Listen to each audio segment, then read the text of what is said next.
a couple of the things I just said because I forgot to record. So, we're talking about Alexander the Great. His father, Philip II, becomes king in 539 BC, and he decides to conquer Greece, which he does rather successfully, defeating the armies of Athens and Thebes that tried to work together to fight against the Macedonian invasion, but then failed to do so. So Philip II conquers Greece and intends to move on to the Persian Empire. Unfortunately for him, he's assassinated in the year 336 BC, so he doesn't get the chance. He's killed at his daughter's wedding. His son Alexander the Great, who will become known as Alexander the Great, is about 20 years old at the time, and he becomes king. The city-state of Thebes in Greece, which has been under the control of Macedonia for certain years now, decides that this is a good time to rebel, thinking that Alexander the Great, being young, is going to be weak and not able to control his father's empire. And they're wrong. Alexander is young, but he's strong. He's a capable commander on the field of battle as well. So he focuses his attention on stopping the revolt in Thebes. He sends his soldiers to the south. He marches south as well because he goes with his armies. And within a year, he has destroyed the city-state of Thebes, and he enslaves all of the people there. And this serves as a warning to any other Greek city-states. This is what happens to you if you revolt against Alexander the Great. He doesn't tolerate dissent in his empire. And so he very violently and brutally put that down, and all the people of Thebes suffered for it as well. Now he's confident that he doesn't have to worry about the Greek city-states trying to revolt against him again. So what he does is he starts focusing his attention on taking the Persian Empire, and he's going to do that pretty successfully. He earns the title of Alexander the Great in this expansion because he has an almost pathological need to expand his empire and take over as much as he can. He constantly wants to keep moving and keep going and keep pushing as far as he possibly can go. And who really knows why someone feels this kind of hunger to continue taking and taking and taking land. But he's a brilliant commander by all accounts. Now, in the year 334 BC, he attacks the Persian Empire. Now, the Persians have a much larger army, but he still manages to defeat them. And there's a series of battles involved. I'm not going to go into the details of every single battle or anything like that. I'm not expecting you to memorize all of these battles. We've talked about a lot of battles and wars this chapter, so it would be a lot to try and keep up with. But what you need to know is that the Persian king's defeated in one of these battles, and he flees. And then he's assassinated, and Alexander ends up taking over all of the Persian Empire. And then he moves on to Egypt. Egypt actually gives up without a fight, really. So that was pretty easy. He takes over Egypt. So now he's got the Persian Empire and Egypt under his control. And then he moves into Central Asia.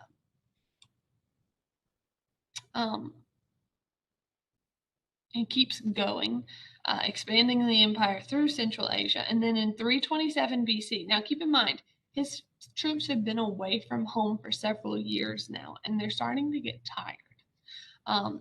And he wants to keep moving, but they're exhausted and they want to go home to their families. No one wants to fight a war forever so that their leader can feel like he accomplished something, I guess.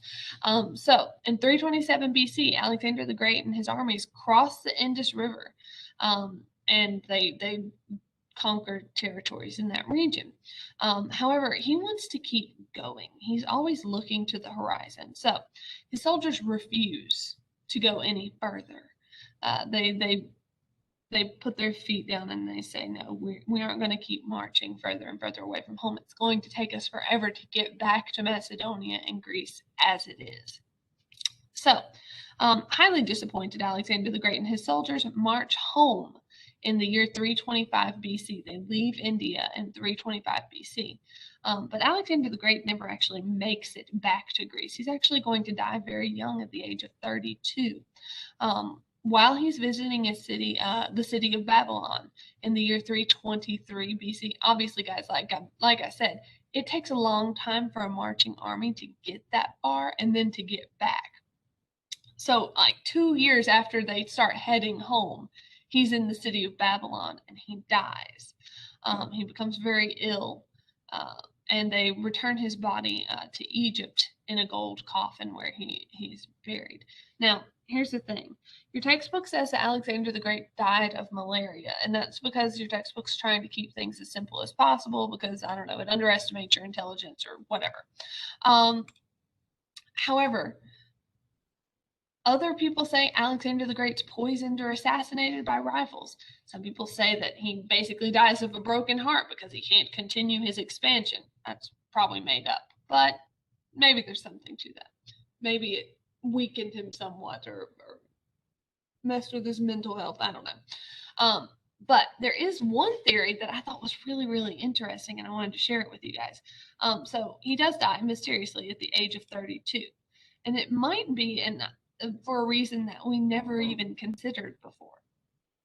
So I found this article, and if you're interested in looking at it, you can go to the student-paced version of the Nearpod and view it at any time. But the basic rundown is that when he died in Babylon in 323 BC, his body, according to the historical records, doesn't show signs of decomposition for a full 6 days. That ain't normal. So, to the ancient Greeks, they just assumed that this is evidence of what they had believed all along. And what they had believed all along is that he's a god, or a demigod of some sort. And that's pretty common sort of way for early peoples to think about great leaders. After all, at the age of 32, he's conquered a massive empire that now spreads from the Balkans to Pakistan. So he falls ill. After 12 days of excruciating pain and suffering, he dies. And we've basically been arguing over why since then. But one scholar, a practicing clinician, suggested that Alexander might have suffered from this neurological disorder. Now, I'm not entirely sure how to pronounce this, but it goes by the acronym of GBS. And it causes paralysis. So, what might have caused his death is that they might not have noticed any immediate immediate signs of his decomposition of his body for one reason, because he wasn't actually dead yet, due to the possibility that he has this disease, this neurological disorder. So, this doctor, Catherine Hall, she theorizes that because the accounts say that he developed a progressive symmetrical ascending paralysis during his illness, and because while he was very sick, he is still in control of his mental faculties and is still cognizant until right before his death. She argues that because GBS is an autoimmune disorder in which the immune system attacks healthy cells in the nervous system, this combination of symptoms could probably be a better explanation for what actually happened to him than the other theories suggest. So it's possible that he contracted this disorder from an infection from a common bacteria at that time, and that this GBS produced paralysis without causing any sort of confusion or unconsciousness in him. She suggests also that he might not have died when people thought he did, and this is because he's paralyzed, first and foremost. So his body needs less oxygen as it starts shutting down. And it would also mean that his breathing becomes less visible. Now, in ancient times, doctors don't rely on your pulse to tell if you're alive. They rely on your breathing. And so if it didn't appear that he was breathing and he wasn't moving at all, it might have been difficult to determine if the patient was actually alive or dead, and he may have been falsely declared dead like a full 6 days before he actually died, which is a little sad and disturbing to think about. This might be the most famous case of false diagnosis of death ever recorded. So I thought that was a really interesting theory that they had developed, and I wanted to share that with you. If any of you want to read up further on that, that article is in the Nearpod embedded. Anybody have any questions so far about Alexander the Great or his death?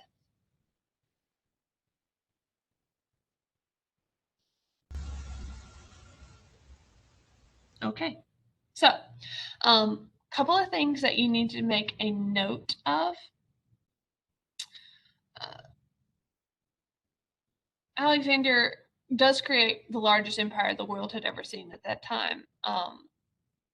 And he's also a great admirer of Greek culture because Aristotle is his tutor, and he has this very lofty idea of the Greeks. So while he's expanding his empire, he spreads Greek influence throughout the empire as well. He found cities in the lands he conquers, modeling them after Greek cities, and then encouraging Greeks to settlers to move to those cities, which then spreads the Greek language throughout the empire, creating a sort of common language that ties the empire together and helps it grow. So he spreads Greek language and culture. He establishes cities that are based on the Greek model. He also names a lot of cities after himself. Alexandria, he liked doing that. He also, at the same time, encourages people to keep their own religions and customs. So it creates a sort of blended culture.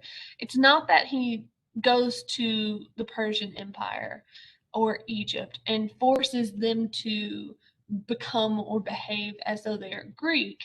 He accepts their original customs and practices, and he's fine with that. But he also introduces new ones to the region, these Greek ideas. And so it creates a blended sort of culture. And we call this Hellenistic or Greek-like.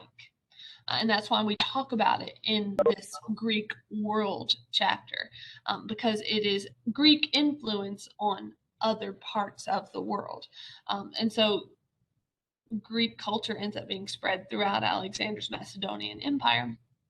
And it ends up being much more prevalent in Western civilization overall. Obviously, the Greeks still have a lot of influence on us. A lot of our words and our language is based in ancient Greek. So he spreads this Hellenistic or Greek-like culture throughout the Macedonian Empire. The Macedonian kings who come after him really aren't able to hold the empire together, though.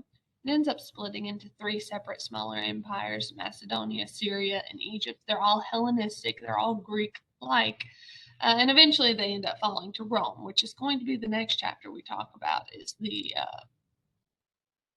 origins of ancient Rome, the Republic, and ultimately the Roman Empire. And that is actually it for the discussion for today. Does anyone have any questions?